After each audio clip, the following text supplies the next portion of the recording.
The road stretched endlessly ahead, the tires of James's car humming on the wet asphalt. The rain had been falling for hours, the sky a dull, featureless gray. He hadn't meant to stop, but the dim light of a flickering neon sign in the distance caught his attention. Haven Motel.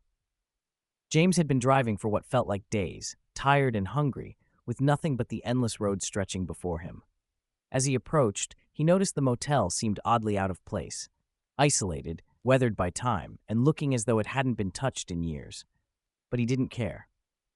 The thought of a warm bed and a few hours of rest outweighed his growing unease. Pulling into the empty parking lot, he cut the engine, the silence of the place swallowing the sound of the car. The motel was a small, drab building with a single streetlight casting an eerie glow over the lot.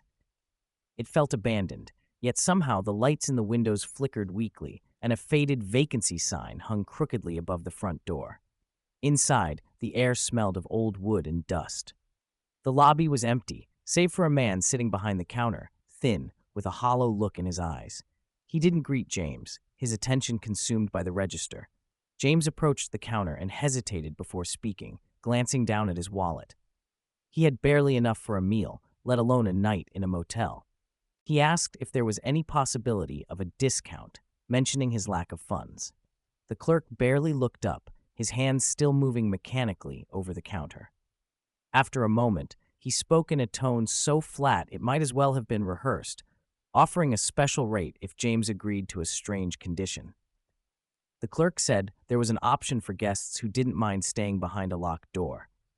There was a third door in every room, and guests were instructed never to open it. James, though confused, was willing to accept any terms if it meant a place to rest for the night. He asked if the offer was genuine, and the clerk seemed almost eager to confirm it. He said it was simple, just follow the rule, stay in the room, and leave the third door alone. James felt uneasy, but with no other choice, agreed. The clerk handed him a key with a barely perceptible smile, as though the offer had been waiting for him all along. He directed James to room 3 upstairs, his eyes flicking away almost immediately, as if he had said all that needed to be said. As James walked up the stairs, he tried to shake off the strange feeling that had settled in his chest. There was something about the clerk's demeanor, his reluctance followed by eagerness, that made him uneasy. But the room, once he entered it, was simple, nothing unusual, nothing out of the ordinary. The faint smell of dust lingered in the air, and the room seemed as if it hadn't been used in a while. On the far side of the room stood a door that caught his attention. Unlike the others, it was made of heavy, dark wood, the knob worn smooth with time. He didn't think much of it at first, but then his eyes fell on the note the clerk had given him, the strange rule written in uneven handwriting: never open the third door.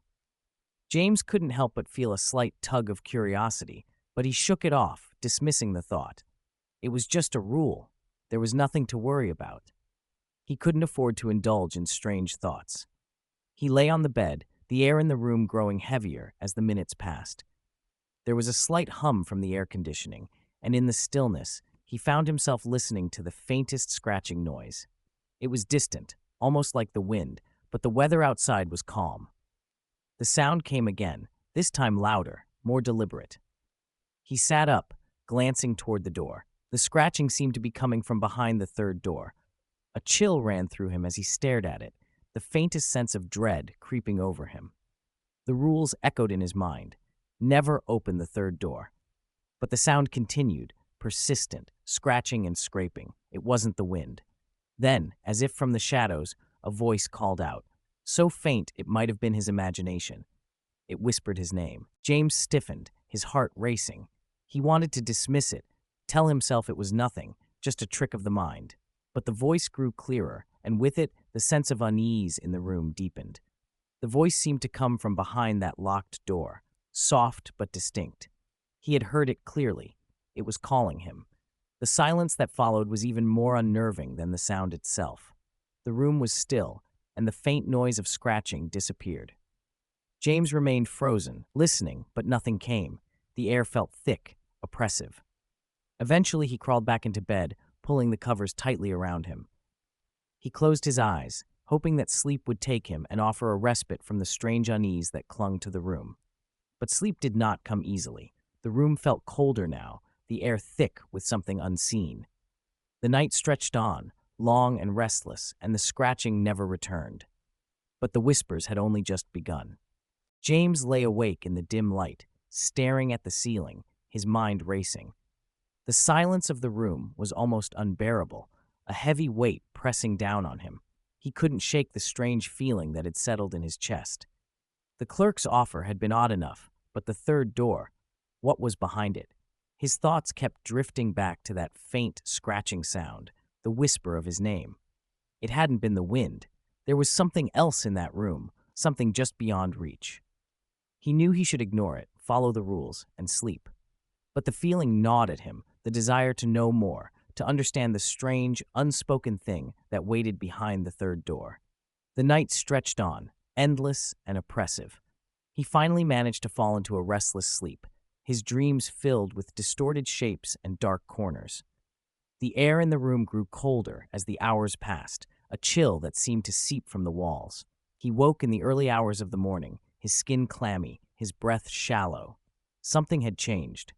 The room felt different now, darker, as if the shadows had taken on a life of their own. For a moment, he wondered if he had dreamed it all, the whispers, the scratching, the strange sense of dread. But then the memories rushed back, clear and vivid, as though they had never left. The door, the third door.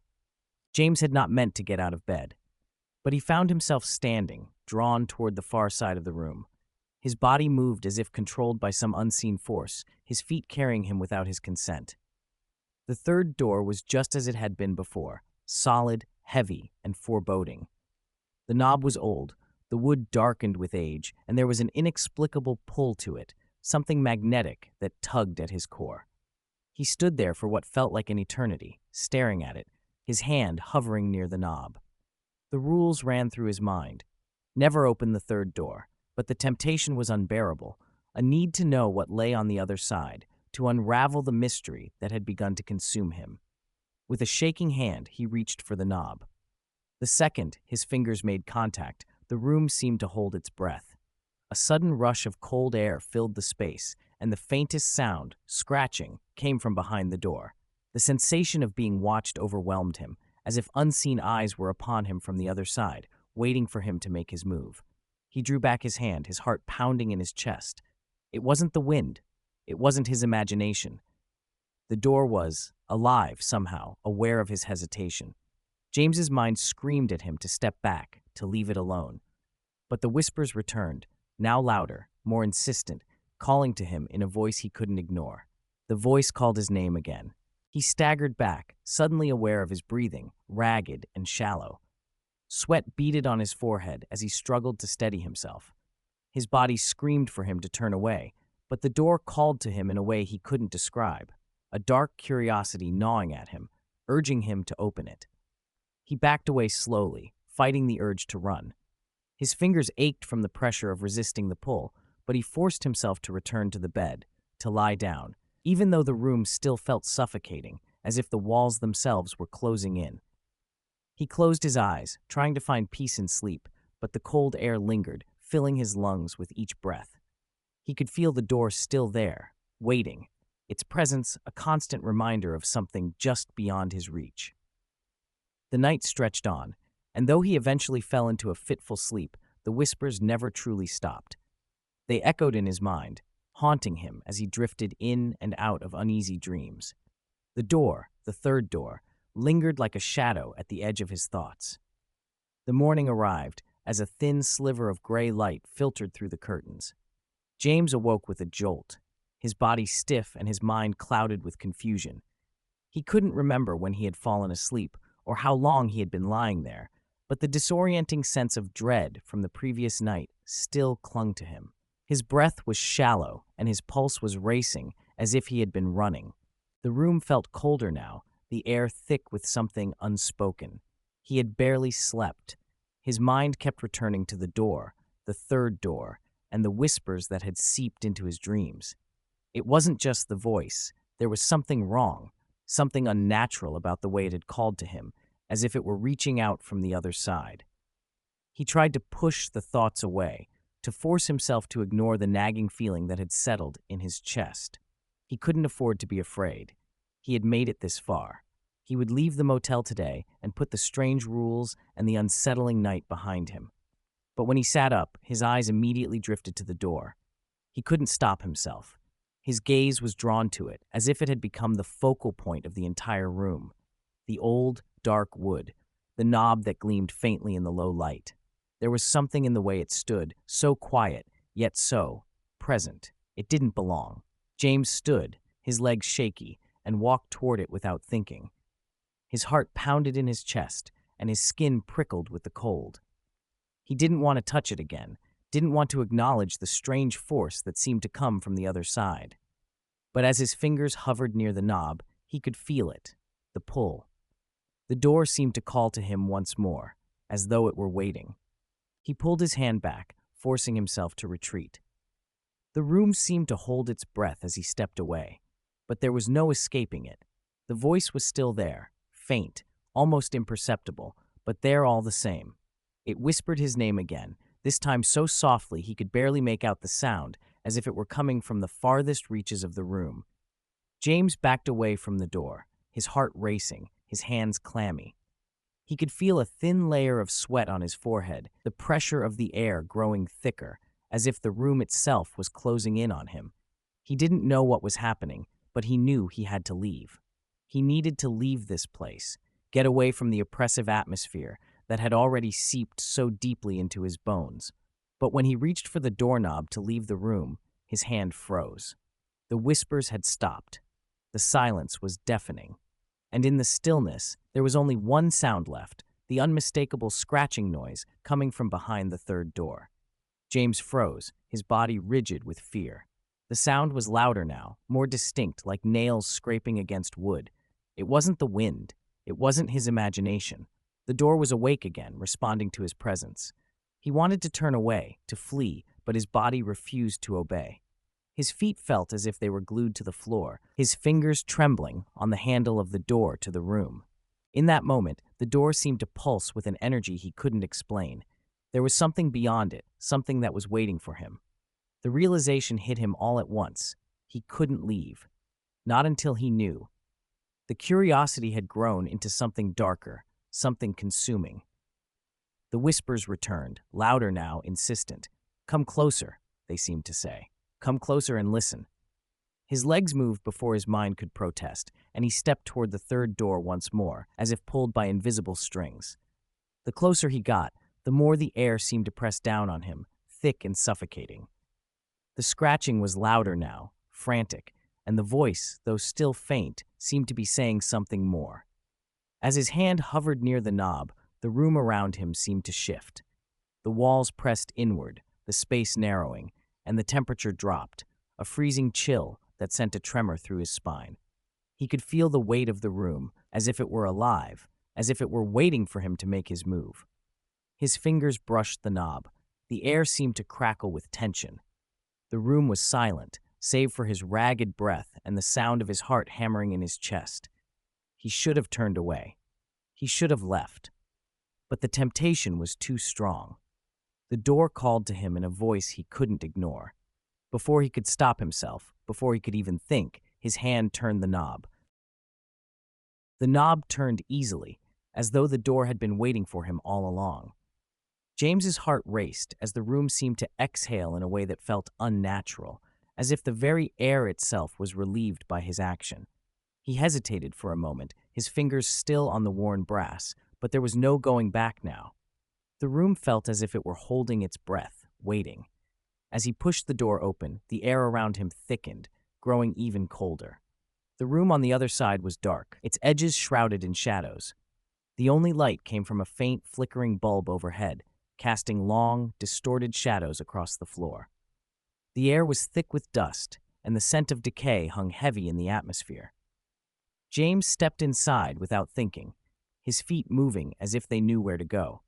The silence in the room was suffocating. There was nothing there, nothing but the stillness, the cold, and the strange weight of the air pressing down on him. He could feel it, that oppressive presence, as if the room itself were watching him. The hairs on the back of his neck stood on end, and he instinctively took a step back toward the door. But as he did, the door slammed shut behind him with a force that left his ears ringing. The sound was deafening, the echo reverberating through the room. The sudden, unexpected noise caused his heart to skip a beat. He reached for the door, but it wouldn't budge. The air around him grew heavier, as if the room itself were trapping him in place. The scratching noise began again, louder now, coming from somewhere deep within the shadows. It was frantic, desperate, and it seemed to pulse with a strange rhythm, as if it were alive.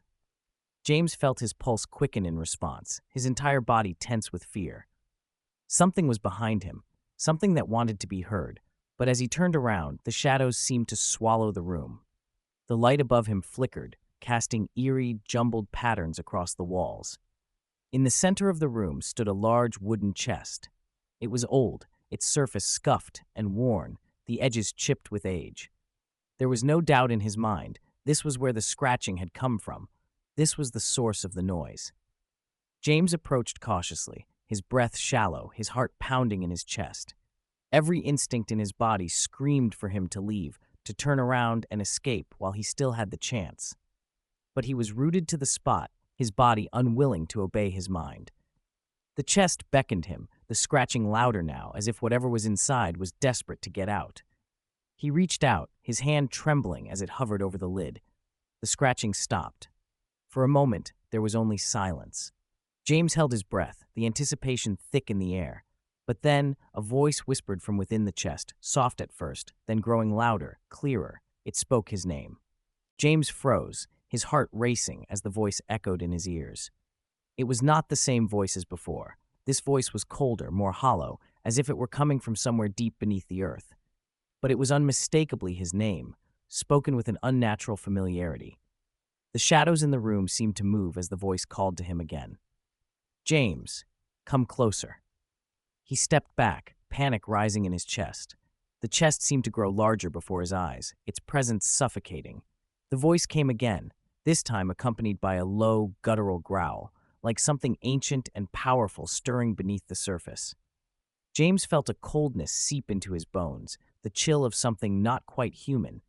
The shadows shifted, and for a brief moment he saw something dark and formless, just beyond the edges of his vision. It moved with an unnatural fluidity, slithering across the floor toward him. James bolted for the door, his mind reeling with fear.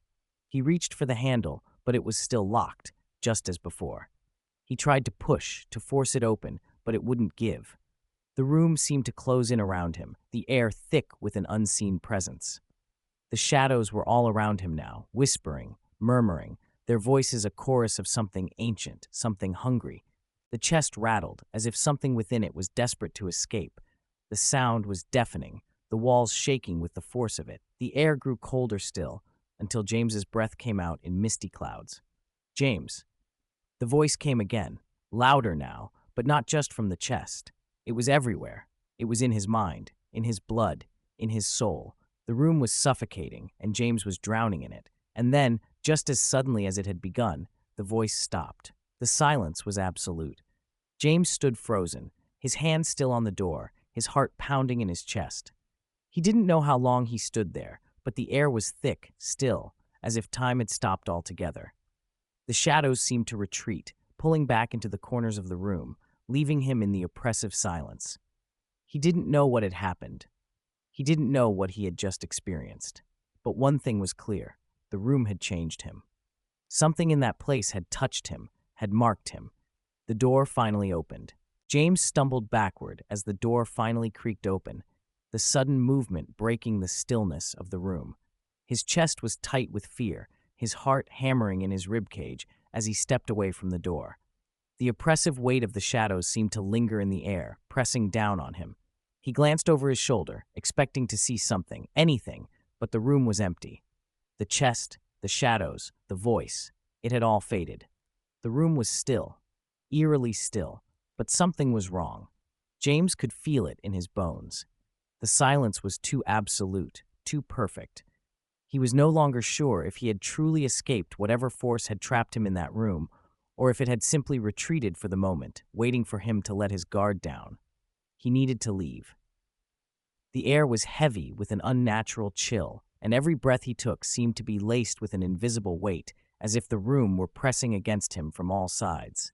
He turned away from the door, his eyes darting around the room, searching for an escape. But there was nowhere to go. The walls were closing in on him, and the floor beneath him felt unstable, as if it were shifting beneath his feet. The voice came again, faint but unmistakable. It was a whisper, barely audible, coming from somewhere far away. It spoke his name, dragging the syllables out slowly, deliberately. James? He froze, his blood turning to ice. His breath caught in his throat as he looked around the room, the shadows twisting in the corners, dancing like specters. The air felt thick with something unseen, something watching him, something waiting. The voice wasn't coming from the chest anymore. It was all around him, vibrating through the walls, the floor, the air itself. James couldn't stand it anymore. He couldn't stay in this place, not with the feeling that something was closing in on him, tightening its grip around him with each passing moment. He rushed to the door, throwing it open without thinking. He didn't care if it was too late, didn't care what might still be behind him. He just had to get out. But when he stepped into the hallway, the world seemed to blur around him. The walls stretched out, elongating as if the motel itself were changing, warping, twisting in on itself.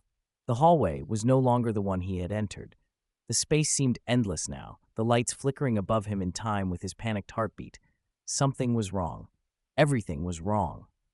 He ran, his footsteps echoing through the corridor, but it felt as if the hallway was stretching on forever, expanding like a maze with no end. Each time he turned a corner, the walls shifted, the rooms changed. He couldn't find the exit. The walls seemed to move, as if alive, pressing in on him from all sides. The scratching started again. It was faint at first, a low, rhythmic scraping sound that made his skin crawl. But it grew louder with each passing second, until it felt as if it was coming from the very walls themselves. The scratching seemed to follow him, closing in, the sound growing frantic and maddening. His breath came in short, shallow gasps as he broke into a sprint, not daring to look behind him. He could hear footsteps now, though no one was there. They were the sound of someone, or something, following him, getting closer with each passing second. James's pulse raced, his vision narrowing as panic set in. He had to escape. He had to find a way out of this nightmare. He rounded a corner and collided with a figure. The impact sent him sprawling to the floor. He scrambled to his feet, eyes wide with fear, but the hallway was empty. There was no one there, just the faint echo of his own breath and the sound of something scratching against the walls. But then he saw it, the third door. It stood at the end of the hallway, glowing faintly in the dim light, its handle beckoning him like a promise.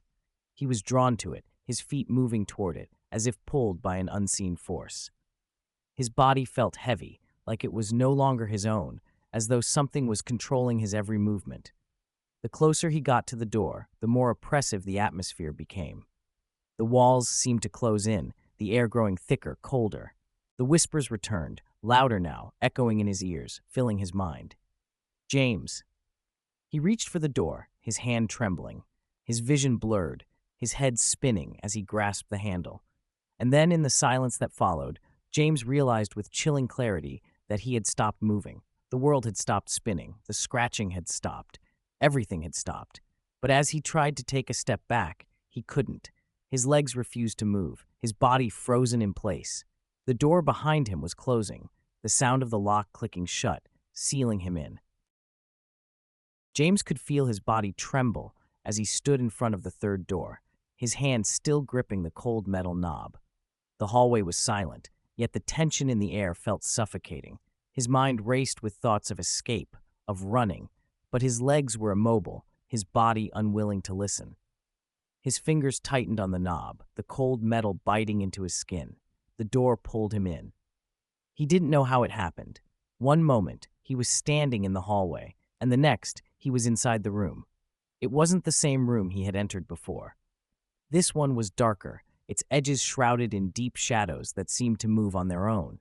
The air was heavy with the scent of rot and decay, the temperature dropping sharply as he crossed the threshold. He tried to turn around to leave, but the door had vanished. The hallway, the motel, it was gone. There was only this room, And the whispers, James. They came from all directions now, the voices swirling around him, familiar and yet foreign, as if they had always been there, waiting. The shadows crept along the walls, twisting and contorting in shapes that made his stomach churn. He reached out, but there was nothing, no surface to grab onto, nothing solid to steady himself. He could feel the walls closing in on him. It wasn't just a feeling anymore. The walls were moving, contracting, squeezing the air from his lungs. He gasped, struggling to breathe, but the air was thick, suffocating. The whispers were louder now, almost deafening. The voices were no longer calling his name. They were laughing. "You shouldn't have opened the door." The words echoed through his mind, a cruel reminder of his mistake. He tried to scream, but no sound escaped his mouth. He tried to move, to flee, but his feet remained rooted to the spot. The walls continued to press in, and the shadows thickened, growing darker, more oppressive realm. He was trapped. There was no escape. The laughter grew louder, rising to a deafening crescendo as the room closed in on him. And then, just as suddenly, it stopped. James stood in the center of the room, his breath coming in shallow gasps. His heart pounded in his chest as he looked around, confused, disoriented. He didn't know how much time had passed, but the room felt different now. It felt empty. The shadows were gone. The air had cleared, but something was missing. The door was still gone. It wasn't until the next morning that the motel staff came to check on him. They knocked on the door, but there was no answer. They knocked again, a little more insistently, but still no response. They entered the room to find it empty. The bed was made, the sheets smooth and untouched. The room was immaculate, as though it had never been disturbed. There was no sign of James, no trace of him, just the silent, empty room. The clerk, a thin, tired man with hollow eyes, stood at the door, staring into the vacant space. He hadn't expected this. No one had. It had been a while since someone had disappeared from the motel, but this was different. He glanced over his shoulder to the hallway, where the faint echo of the third door could be heard. It was quieter now, but still present. There was a sense of finality in the air. The clerk felt the hairs on the back of his neck rise, but he forced himself to turn back to the room. He stepped inside, his boots making a soft click against the floor, and his gaze fell upon the corner where a small object lay on the ground. A scrap of paper, yellowed with age, barely noticeable against the floor. He bent down to pick it up. It was a note, hastily scribbled. "Don't open the third door. It's already too late." The clerk stood frozen, the note clutched in his hand. He knew what had happened. He knew what the third door did. It always took them in the end, no matter how far they ran, no matter how much they tried to escape. And now, James was gone, just like all the others. Days passed, and the motel carried on as usual. The clerk went about his routine, cleaning rooms and checking in guests, all while the strange disappearance of James hung heavy in the air. But the whispers never stopped. The voices lingered in the background, faint but persistent, as if the motel itself were alive with them. And then, one night, the door to the third room opened again. The clerk was walking down the hall when he heard it, the unmistakable sound of the door creaking open. He froze, his heart pounding in his chest. He knew what was behind that door. He had always known. He turned toward the door, his eyes wide with dread, but when he looked inside, he saw nothing. Nothing but the same empty room, except for the voice, faint at first, just a whisper, but then it grew louder. It was James's voice, the same voice he had heard when the man first arrived. The voice echoed from behind the door. This time, the clerk could hear it clearly. "It's too late." The words sent a shiver down his spine. He reached out to close the door, to shut out the voice, but as his hand hovered over the knob, he saw something in the reflection of the glass. A figure standing behind him. He turned quickly, but there was no one there, just the empty hall and the fading echoes of the voice that had once been James's. The clerk couldn't move. He stood there, paralyzed, as the voice continued to whisper, growing fainter with each passing moment. But in the silence that followed, he knew one thing for certain: James wasn't completely gone. The motel staff never spoke of the disappearances again.